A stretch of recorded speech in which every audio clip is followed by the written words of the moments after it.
ভয়ঙ্কর কাণ্ড, অভিষেক থাকলে আমি নেই, কল্যাণ দিলেন মমতাকে টার্গেট। আমাকে দরকার নেই, আর অভিষেককে বাদ দিয়ে দিদি চলে যদি আমি দিদির পাশে আছি। অভিষেকের জন্য তৃণমূলের দলটা শেষ, অভিষেকের কোনো অডাসিটি আর মেনে নেব না। অভিষেক বন্দ্যোপাধ্যায়ের জুলুমবাজি আর নিতে পারলেন না কল্যাণ বন্দ্যোপাধ্যায়। 360 ডিগ্রি ঘুরে দাঁড়ালেন বর্ষিয়ান আইনজীবী কল্যাণ বন্দ্যোপাধ্যায়। একেবারে সোজাসুজি মমতা বন্দ্যোপাধ্যায়ের কাছে প্রস্তাব রাখলেন কল্যাণ বন্দ্যোপাধ্যায়। নয় অভিষেক থাকবেন, নয় উনি থাকবেন। এই অভিষেক এক সময়ে তৃণমূলের নয়নের মণি ছিল। সিনিয়র নেতারা অভিষেককে রীতিমতো মাথায় তুলে রাখতেন। যুবা থেকে অভিষেকের যাত্রা শুরু। যখন কোনো পদে ছিলেন না অভিষেক বন্দ্যোপাধ্যায়, তখনও কল্যাণদের মতো নেতাদের কথা শুনতেন তৃণমূলের যুবরাজ। কিন্তু সময়ের সঙ্গে অভিষেক উঁচু পোস্টে উঠেছেন। যাদেরকে দেখে অভিষেক রাজনীতি শুরু করলেন, তাদেরকে আর সহ্যই করতে পারছিলেন না। আবার এই কল্যাণেরাই অভিষেকের কল্যাণ আর চাইছেন না। বছর বছর ধরে মমতার পাশে সহযোদ্ধা হিসেবে থাকা কল্যাণ মমতাকেই দিলেন অপশন। নয় অভিষেক আর নয় তো উনি। প্রশ্ন তোলেন, ব্লাড রিলেশন আগে নাকি সহযোদ্ধা? সিনিয়র আইনজীবী কল্যাণ বন্দ্যোপাধ্যায়কে অপমান করা হয়েছে।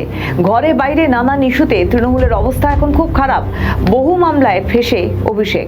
হাজারো সমস্যার মধ্যে কাঁটা হয়ে দাঁড়িয়েছে দলেরই বিধায়কদের সইজাল মামলা।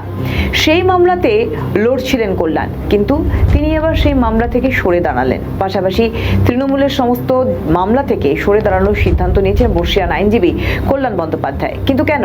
কল্যাণ নিজেই জানালেন সে কথা। ছেড়ে দিয়েছি, এত জুনিয়র ছেলেরা থাকবে, আর আমি 45 ইয়ার্স প্র্যাকটিস। একটা সিনিয়র লয়ারের সঙ্গে কিভাবে কথা বলতে হয়, কিভাবে তা শুনতে হয়, তা তো বললো সেটা কিছু জানে না। এত অ্যারোগ্যান্সের কি আছে? শিক্ষা পায় না, সময় থেকে শিক্ষা পেল না। আমি তো ক্যামাক স্ট্রিটের এমপ্লয়ি নই। আজকে বুঝতে হবে যে ওর জন্য দলটা সর্বনাশ হয়েছে, সেটা যদি না বোঝে তাহলে আর কিছু করার নেই। ওর অ্যাটিটিউড, ওর অ্যারোগেন্স, আমি হচ্ছে পশ্চিমবাংলার নাম্বার 1 সৎ পলিটিশিয়ান, আমি বলে দিলাম।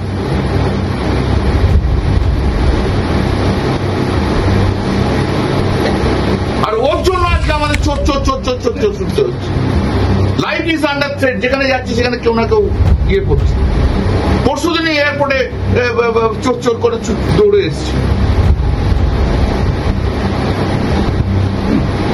দিদি অভিষেককে নিয়ে চলো, আমাকে দরকার নেই, আর অভিষেককে বাদ দিয়ে দিদি চলে যদি আমি দিদির পাশে আছি। আমি আর কি বলবো? যদি একটা অভিষেক বন্দ্যোপাধ্যায় এয়ার কন্ডিশন ঘরে থাকার ছেলে। মমতাকে কল্যাণ দিলেন টার্গেট। এত কিছু হওয়ার পর মমতা কিন্তু এখনো কল্যাণের অপশন বাছার প্রসঙ্গে কোনো মন্তব্য করেননি। কিন্তু হঠাৎ করে কেন কল্যাণ অকল্যাণের পথে হাঁটলেন? তিনিও কি ঋতব্রতর টিমে যাওয়ার জন্য একটা ফাঁক ফোকর খুঁজছিলেন? কারণ নিজের চোখেই তো দেখতে পাচ্ছেন আদি তৃণমূলের কি অবস্থা। দলটা তাসের ঘর হয়ে গেছে একেবারে। এবার মমতা কাকে বাঁচবেন, কল্যাণ নাকি অভিষেক? আপনাদের কি মনে হয় জানান কমেন্টের মাধ্যমে। আমাদের ভিডিও ভালো লাগলে লাইক ও শেয়ার করুন। কমেন্ট সেকশনে আপনাদের মতামত জানান।